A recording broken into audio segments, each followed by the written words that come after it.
YouTube, what it do? It's your boy Vic with the big turbo. Damn, it's been so long since I posted. So awkward talking in the camera. But today I'm gonna do a little walk around of the build so far. And it's not much, but it looks nice. The hood just propped open because I'm gonna show y'all the goodies. See how good it looks. Um, yeah, man. Last time I think I had just got a Tommy exhaust. That was about I want to say about 8 months ago, almost a year, if not more. But yeah, that was like my last video. Um, Washington, come on. But yeah, I just want to show you what I got recently. Something crazy, something I wanted for such a long time, and it's came to fruition. I wanted it for like what 2 years. But these kids, man, these kids are not cheap, super pricey. And here we go. You ready? Let's pop the hood. Bang. Bang bang. Best in the business. You already know. KLM race, 6870, stock manifold, stock motor, stock trans. But we're working up to it. We're working up to it. That's the kit. And guys, come on. She is a beauty. Step back, analyze it. I'll give it a solid 8 out of 10. Looks amazing though. That turbo looks huge.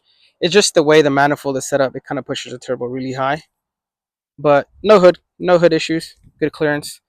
Um, but yeah, these kits run you about 9 Gs to about 10 Gs just for the turbo.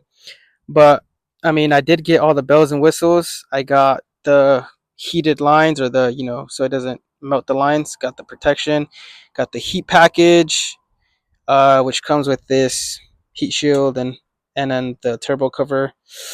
Nice little KLM on the downpipe.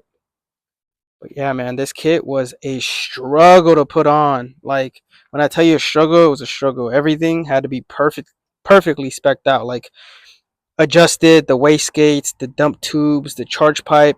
I had to cut part of the radiator fan for the charge pipe to fit. The extension didn't fit right, the one that came with it. So I had to add a separate coupler. Had to relocate the blow off valve. Since I got a port plate on the manifold, pushed out the throttle body, would hit against there. You can see I try to make as much wiggle room, and right now it clears like perfectly. Like, jeez, kind of see the space. When it moves, I'm pretty sure it hits. But so far so good. Added a boost tap here. Plugged that up there and plugged this here. But other than that, the car is running fine. No boost leaks. It's running really good. Tuner says it's making about 23 pounds of boost. I'm not trying to push it too much. But yeah, guys, take a look at that. I did get the T51 R mod, so this thing screams. Under load, this turbo screams, and I'm going to make sure y'all hear that. Um, it doesn't sound bad. I still have my exhaust on. I still have my Tommy, as I showed you before. So it's not just loud. It's actually like very direct, and it still comes out the tailpipe. So you hear the engine and the turbo. It's amazing. All right, guys, enough messing around. Let's turn it on. Let's hear it.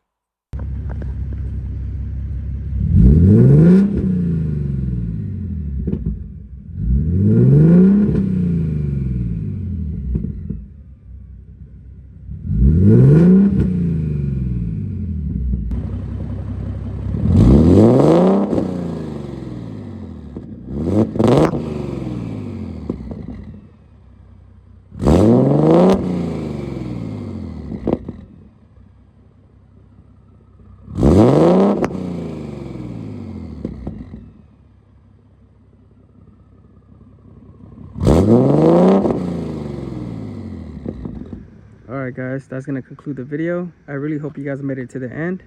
And I will try to be a little bit more consistent. Trying to get used to the camera and stuff.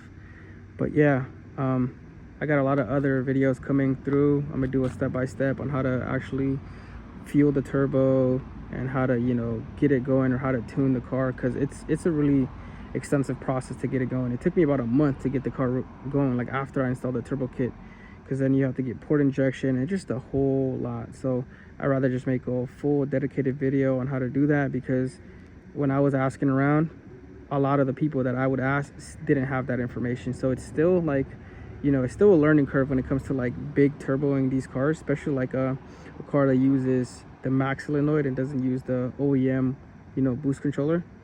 So yeah, I'll do a whole video on that. But yeah, thanks for sticking around, and I'll see you guys in the next one.